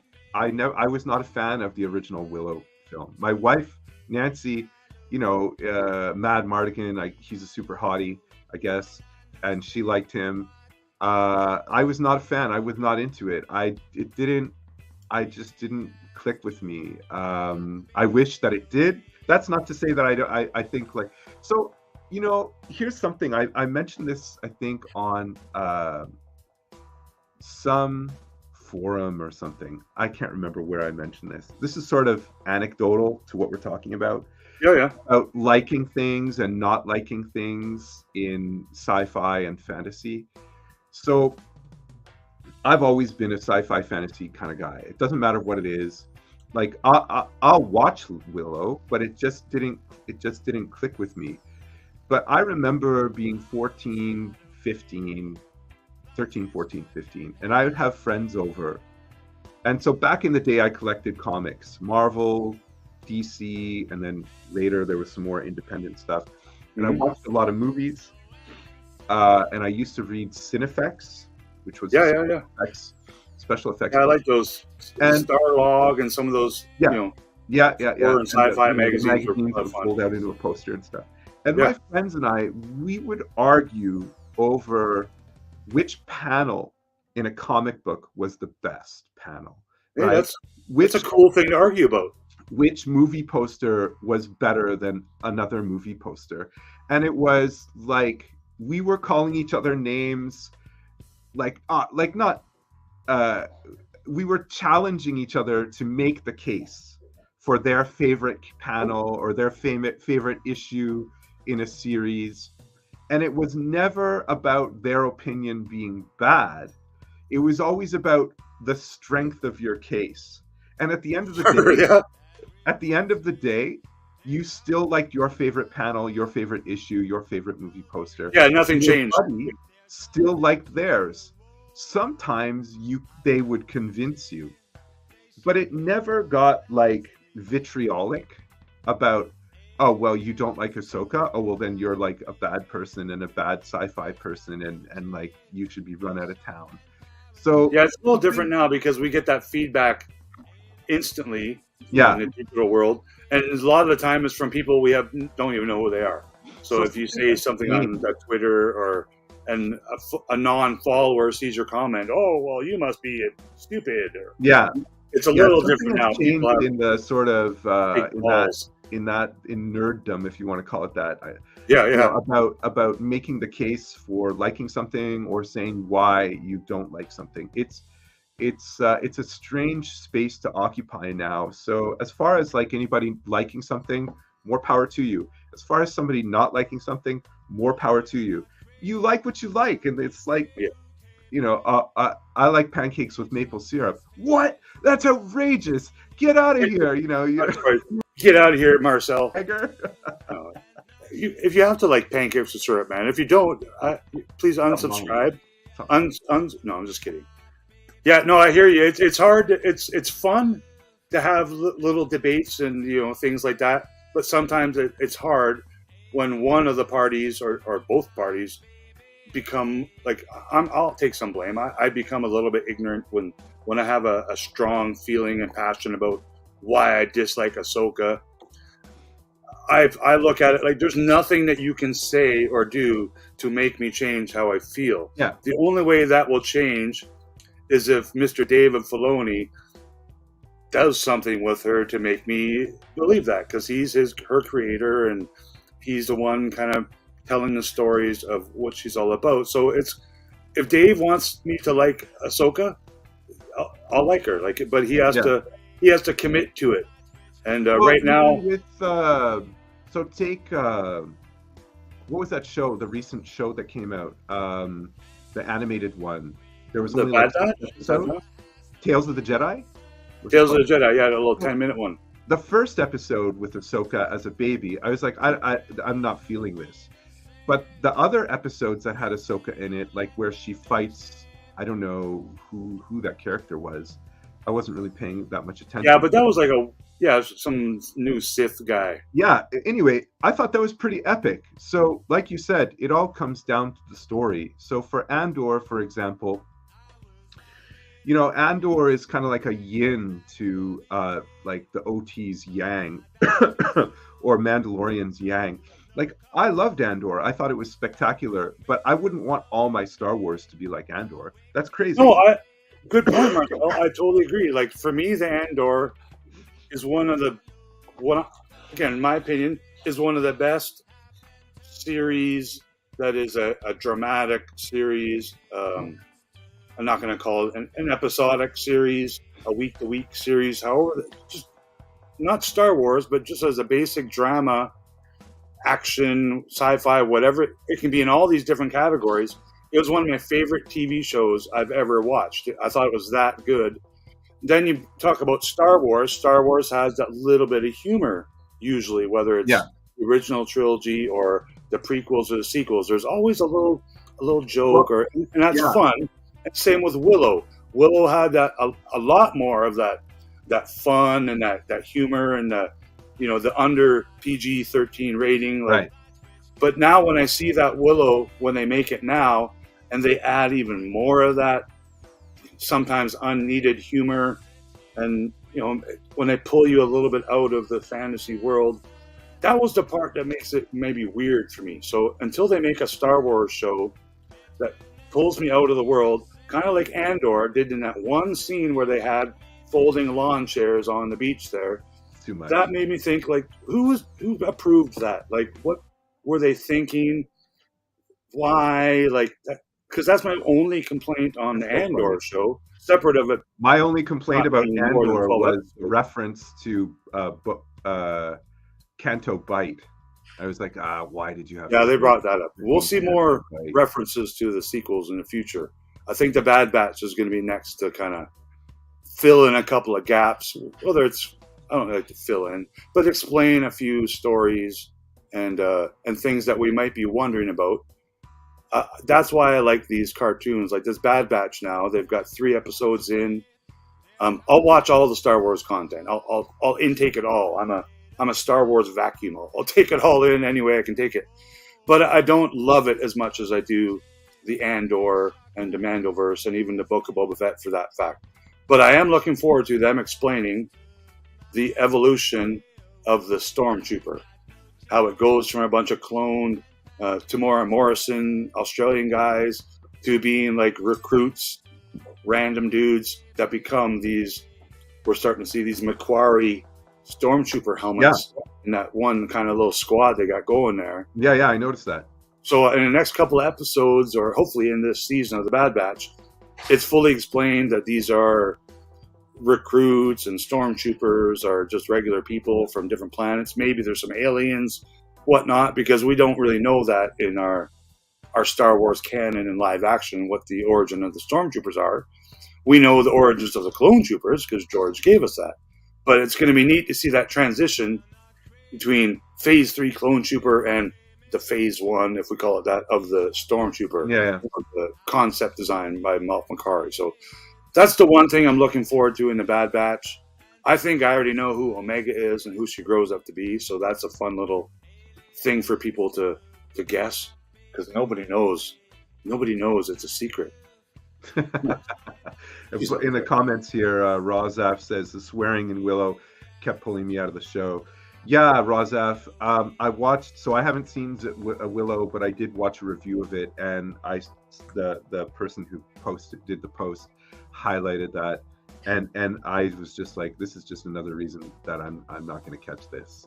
It is I think episode 1 of Willow, they said shit, and it's like, okay, like I guess it's not Poodoo or Dang Ferric or the things that got brought into the Star Wars universe, but they've also said shit in Star Wars now. They said shit in Andor, and I think even Marva at the end when she said like "Skog the Empire" or "Fight the Empire," I don't think she said "fight." No, I think they edited that in post because they didn't want the F-bomb. I'm so glad they edited that. I would have been that would have dropped off for me. I agree with that to a certain point, but as a young 29-year-old Canadian man, I grew up with a bit of a potty mouth, and so I have a little bit of appreciation when there's some potty mouth in my digital entertainment.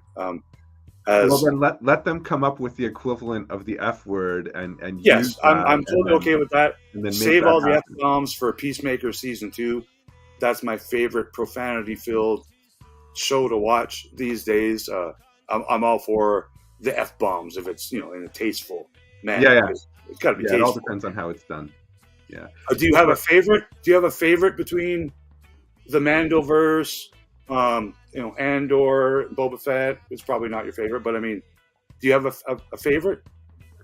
Gary? Well, it's like, so I have a particular background that makes me really appreciate Andor, like just the way it was presented.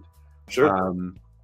I don't have to be invested in Andor the way I am invested in Mando. And the Mando, so I had a chance to meet Emily Swallow here. I mentioned this to you when we met last week.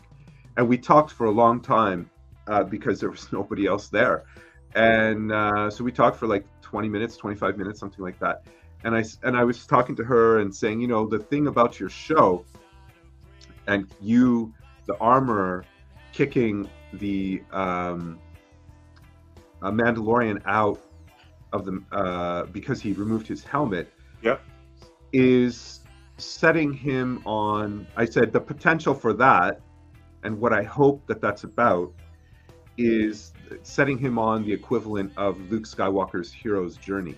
Sure. It's like, Yep. It's a classic mythological story where you've been kicked out of your tribe, kicked out of your community. Now you're on your own.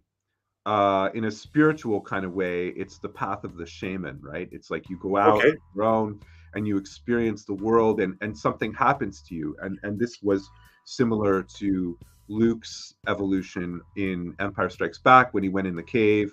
It was a very shamanic kind of, scientific, neo-psychedelic experience where there was no mushrooms involved, but, it was kind of like a mushroom trip where it goes underground, right? Again, it's very mythological, going underground. Boba Fett did that with the freaking worm up the nose. Yeah, the worm up the nose spiritual place, is also the only interesting part of Boba Fett. But so I was saying to Emily, my hope, and she was not able to tell me anything about the show. So I'm kind of invested in Mando because I would really like to see that whole Luke Skywalker, the hero's journey thing happen with the Mando character.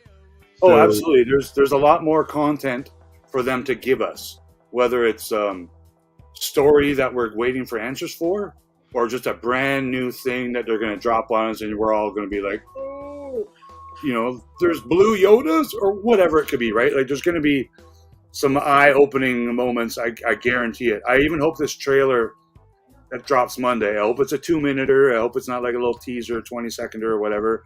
I hope it shows Christopher Lloyd's character. I'm a huge Christopher Lloyd fan. Yeah, I believe he's going to be some type of Mando bucket-wearing character. I could be wrong. I'm just guessing. He could be freaking Hammerhead for all we know. Moff Gideon, apparently he's going to have some fancy new armor. Maybe it has horns on it. Maybe it doesn't. We'll see, man. Like, I love the armor and all the costumes in Star Wars. I love the storytelling aspect of it. But my favorite part about it is that it seems like real. It's realistic. It's not so far-fetched that it could never have. It could not be not realistic or possible to ever exist in the Star Wars, past or the future of Star Wars. I like how it's all similar in that sense, where it does look like a lived-in world. Yeah. It's not all brand new and shiny chrome bits. We might see some of that, but I think we're getting used to a little bits and pieces of both the old and the new in the Star Wars because they're explaining some backstories and stuff, right? So when we see Boba Fett repaint his armor, we've never kind of seen something like that before. So that was kind of cool. Maybe we didn't care or need to know it or need to see it, but it was cool nonetheless. Like, if that whole Boba Fett series happened and he still had the old faded armor that he never repainted, I don't know, there'd be something missing. I think it needed that color and that pop. Each of the characters has some original colors to it, as you know, drawing a lot of these portraits, and some of those colors really define the character, whether it's warm colors, cool colors. I'm a huge Star Wars nerd, and when it comes to the colors of the action figures originally, now the costumes, and when they make the posters and the advertisements for season 3 of Mando, they change the color scheme up, and they change it from season 2 and season 1.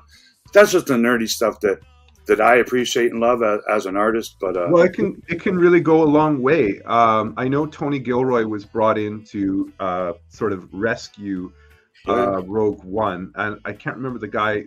Gareth something is the guy, the original director of Gareth Edwards, I believe. Yeah, he was the original director, and he made a point. If you read the Rogue One, The Art of Rogue One, you know, he was saying the color palette in the beginning of Rogue One was very dim, very dark, lots of dark tones, and the end, which takes place on Scarif, is very bright. The water's clear, the sky is clear, the sun is shining, everything is very crispy and clear. And he said the whole and he said the shift, the tonal shift, was graduated from a dark, muddy colors to symbolize Jyn Erso's lack of purpose. To the end, which is her clarity of purpose. So even the backdrop is a character in her good point. Evolutionary development. Yeah, I've appreciated all the, like, even with the sequel movies, like, you know, it's not, in most cases, it's not everyone's favorite set of 3 movies. It's not everyone's favorite trilogy of Star Wars movies, but there was good parts about it. I thought all the costumes were freaking brilliant. They chose, the casting was good. I really do like, you know, John Boyega and the actor who plays Rey and Poe Dameron, like Oscar Isaac and Daisy Ridley and what's his name? Gwyneth, who played Captain Phasma. These are all super talented actors and actresses, and it's nice to see them, if they wanted to or not, be in the Star Wars universe and change their whole freaking lives. Like, there's a big list of people that have joined the Star Wars universe as actors and voice actors. And yeah, it blows me away, man, how it changes I'm not going to say it changes their lives and careers, but really it does. Well, if they weren't in Star Wars before and now they're in Star Wars, there's a lot more opportunities for them to go to these fan conventions or be recognized in the street. Oh, yeah. At the car dealership or whatever they're doing. They're like, hey, you're Boyega, or you're whatever. So that's pretty cool, man. I think it doesn't happen in all aspects of entertainment. Maybe in Star Wars and Marvel and other big TV shows that we might know and love. But yeah, I can't imagine being recognized because, like, I played a character in a Star Wars movie or TV show. It'd be freaking pretty weird. But I can be recognized maybe as a bearded villain from Peacemaker season 2. That's my goal this year, Marcel, is to be cast as an extra or a bearded villain on Peacemaker season 2. Fingers crossed, they still film it in Vancouver. Have you ever gone to any of those casting call outs for, like, absolutely, dude, you know, irregular looking people, you know, because you've got the big beard, right? And I'll tell you a quick story. It is originally why I have a beard. So it goes back, maybe 10 years ago now. You know, I used to always like a goatee or something like you, just something to tickle. Yeah. But then I had a little bit of a beard going, and I was already kind of auditioning for some, you know, silly commercials and stuff, because again, it's a huge business here. And me and a teammate of mine, Harvey, we both played football together. He also had a beard, but he was much more handsome and physically fit. He was literally like you. He had hair like you. He had the glowing, glorious Fabio locks. So when he first moved here to Vancouver, he came to play on our flag football team, our community football team. And he's like, yeah, I played pro football. Yeah. And we're like, who's this guy? Harvey. We look him up. All that shows up is all these Harlequin romance novel covers with him as the model on the cover, holding the lady with his flowing hair and his shirt off. So that he got to start doing that kind of stuff. But he was a pro football player, and he joined our football team and was one of the most talented football players that ever played with us.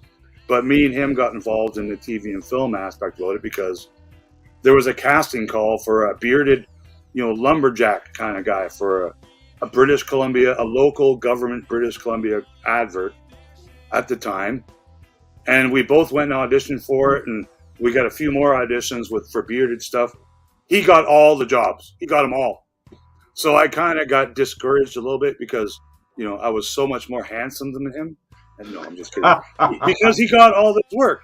And I start seeing him in like avocado commercials and in a halftime of an NFL game. And we audition for different football commercials. There's always commercials where there's guys playing football and stuff. So it's still there a little bit in me, but that's originally why I grew the beard, because it kept getting delayed this commercial shoot. And the lady who was our talent agent at the time through this agency, Real Athletes, kept telling me and Harvey, don't shave your beard. Whatever you do, don't shave your beard. It's coming. It's going to happen. You know, one of you's getting a part or whatever. And then the commercial got canceled. Like, because I think Christy Clark quit being a premiere or whatever it was. It was a political thing. It never got done. But Harvey kept it up, and he still pops up on my TV for these fun little commercials and stuff every once in a while. Oh, he's still at it, hey? He's still at it, man. It helps being quite handsome, to be fair. I wouldn't the handsomer you are, the more of that work you're going to get. But now I got to concentrate my rugged good looks and just be a background bully or a biker gang or whatever. A guy in jail that beats up John Cena, because that's realistic stuff, right? Right, yeah. But who knows? One day, I do want to keep this just at the 2-hour mark, Marcel. Yeah, here we are. Other friends doing some other YouTubing today I don't want to overlap with. Nice. But thank you so much, Marcel. We'll have to catch up in person again over some coffees. I won't just barge on I know your secret spot now, so I won't impose, but we'll make plans in the future on another sunny day like today where we'll go do some more Star Wars coffee talk. Yeah, for sure. And thank you so much for having me on. Thank you to everybody who came and to hang out with us today. It's my privilege to be able to spend any amount of time with such a gracious host as you, Rick. I really appreciate it.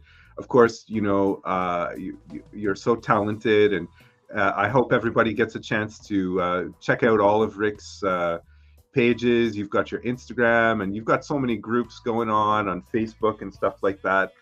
Also, of course, please visit my website and go to my Instagram, give me a follow. If you ever have any questions or you just want to shoot the breeze, send me a DM. Just want to give a shout out to Collection Wars. They absolutely really helped me out. They're really a big part of the community. Spice Lounge runners, Eben and the gang over there. Super awesome group. Go check out that Star Wars bloke, Luke. He's got a great, beautiful Instagram page. The Hyperdrive, there's a great group over there. If you're into checking out like videos all the time on reviews, go check out Jorge's Hyperdrive YouTube channel. As well, there's just so many wonderful people. Nilda, thank you for all the help. Sean Solo. It's too many people to name. So thanks everybody for coming and hanging out. Thank you, Rick, for having me. I hope that this series, it looks like you called this like the artist series or something. Yeah, I called Artist Spotlight because I don't only care about toys and action figures. I share and I'm in the community of artists, and I follow so many talented people between Instagram and Facebook and Twitter and YouTube and you name it. I would be wrong to not do stuff like this and try to share some of my favorite people in the artist community, and a lot of it does happen to be in the Star Wars realm too, because it's a passion of mine, as well as Marcel and many of the other artists. So yes. More of this to come, guys. Let me know what you think. If you comment below, or even send me a dirty message and say how much you hate seeing me bald, but Marcel with all that hair, then I can take it. So thanks everyone for being here today. Enjoy the rest of your weekend. And I know Hey Vern, Oakhurst Studios, and Sean Solo 28 are doing a little action figure show this afternoon. So please go join them when you're done here. And thanks for coming out, everybody. Have a great weekend. And I'm going to leave you with a little Tom Green singing again, because it's my favorite fun video to play. Right so on. Thanks, everyone. Have a great weekend. Cheers, everybody. Left coast is the best coast.